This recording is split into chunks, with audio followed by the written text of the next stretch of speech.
Nik plugins have been a mainstay of the photography world for years. But with the release of version 9, DxO have changed the game. This isn't just a minor patch, it's a major update to an extremely useful set of photographic tools. Today we're going to have a look at DxO Nik 9. Let's get into it.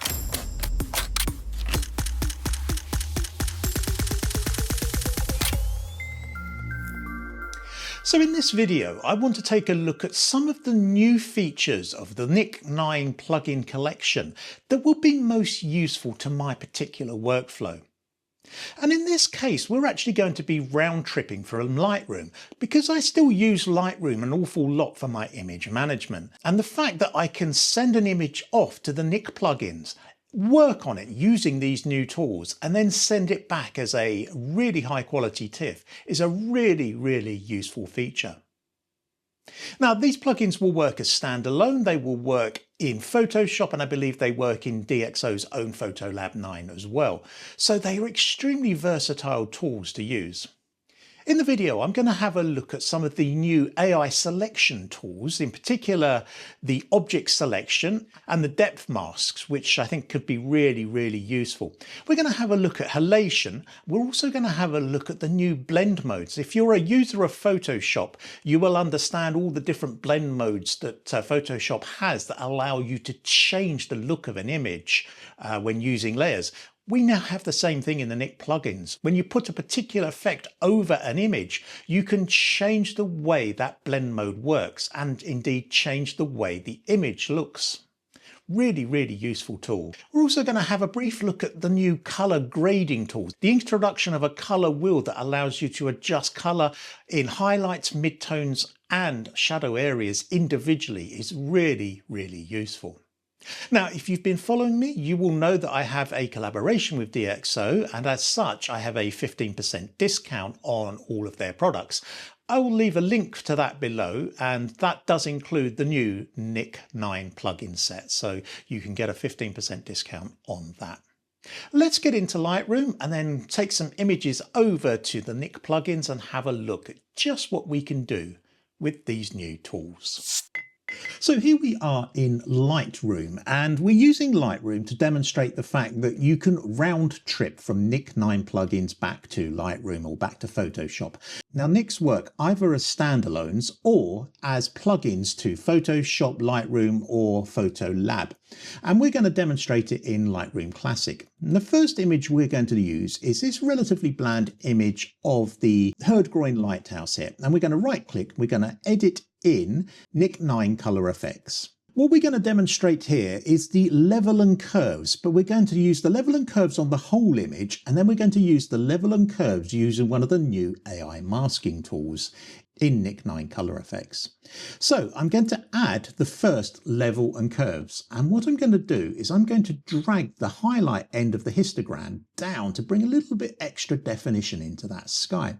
And as you can see, it's brought back quite a lot in the sky there, but it's also made the rest of the image quite dark, which we can counter by making this an S-curve and bringing the shadow end up. Now, if I bring the slider across, you can see that that lighthouse is still a bit dark. So we can create a local adjustment just for the lighthouse. And to do that, we're going to add another level and curves like this. But instead of operating on the whole image, we're going to add a local adjustment. So we're going to click on Object Selection and select the lighthouse. Now we just roll our cursor over until we've covered pretty much the whole of the lighthouse like that. Now you can see it's actually getting some of the sky behind. So if I use the feathering here, it will lose some of that sky area. That looks pretty good.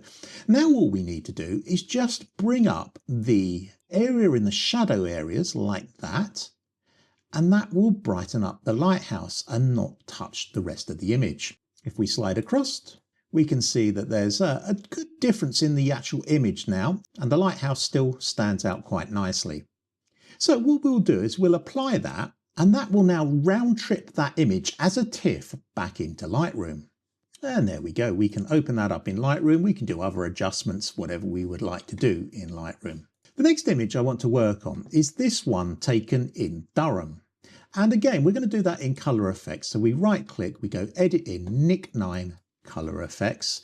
We're going to carry over the edits that I've already done to this, and we'll bring those over into Nik color effects 9. Now what I want to do here is actually add some extra definition to the sky and the cathedral. And to do that, we're going to use the depth mask. First of all, I'm going to use the detail extractor tool. So if I click on the plus there, you can see that the detail extractor tool has clicked in and it's actually doing it across the whole image. If I slide this detail extractor to the right, you can see it does a massive amount of correction to the whole image. But we don't want to do the whole image. We just want this area at the top to enhance the sky and the cathedral a little bit.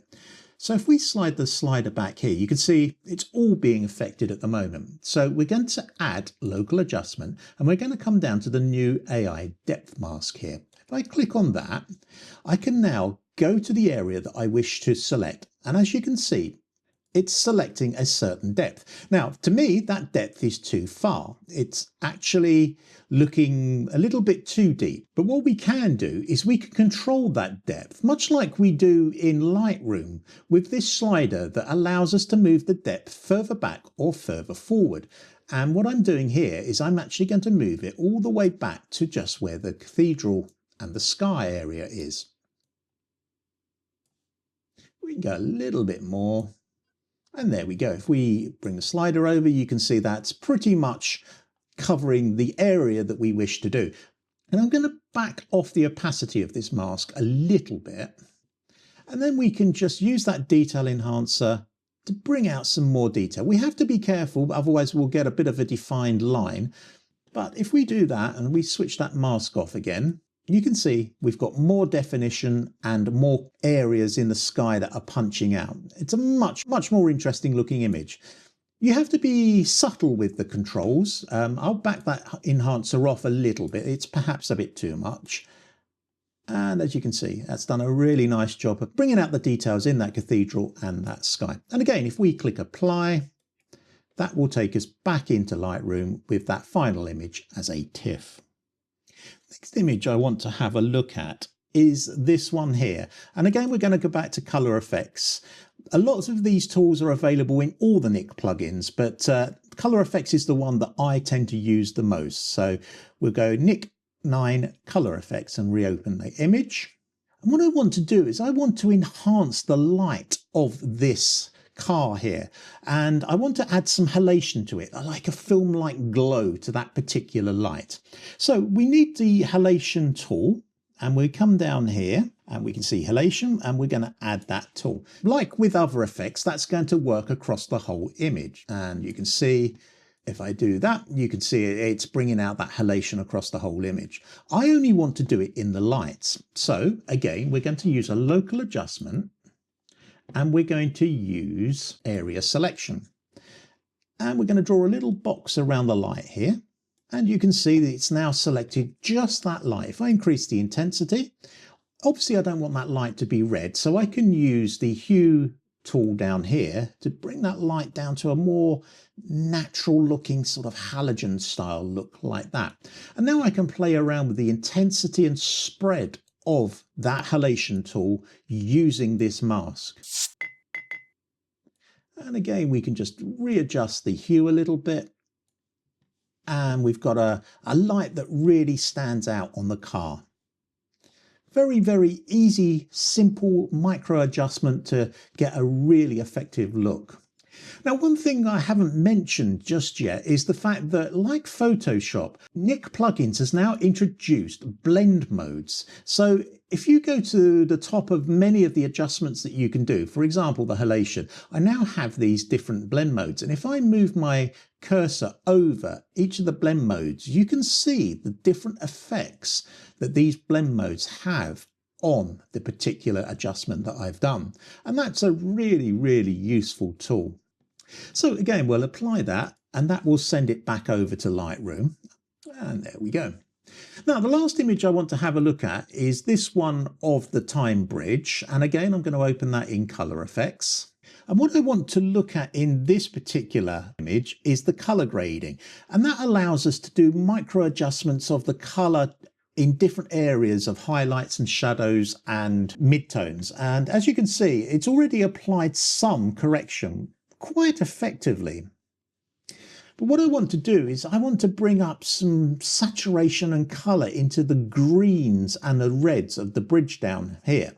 And these are kind of in the mid-tone areas. So if I select the mid-tone, I can actually move the mid-tones around and change the colour of them, very much like this. I want them to be a little bit warmer to match that sunset. Now, the arch of the bridge here is actually sort of quite dark, and I want that to stand out a little bit more as well, so we can slide the shadow areas up, but we can also change the balance of the colour. I actually want to swing it to make it a little bit warmer, just like that. And again, we can also do a local adjustment with this colour grading.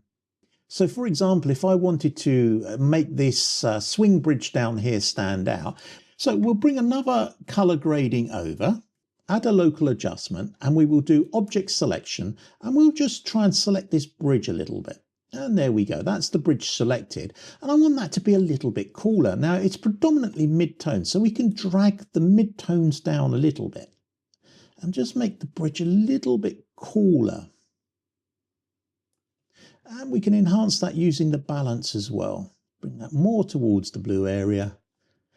And there we go. If we switch the mask off, we've made quite a difference to the image there. Now you can have a lot of fine control over individual areas of colour using this new colour grading tool. And we'll apply that and send it back to Lightroom. So I think you'll agree these new additions to the Nik plugin suite are fantastic. They really do elevate that suite into something a little bit special.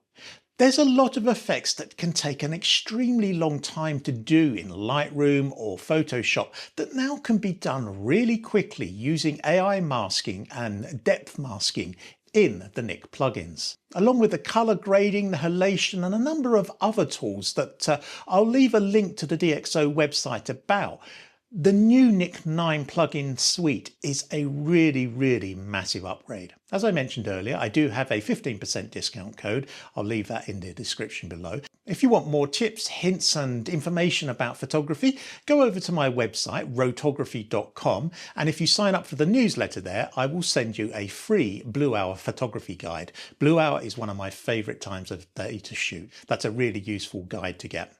If you've enjoyed the video, a like would be fantastic, a subscription would be even better, and I look forward to seeing you in the next one.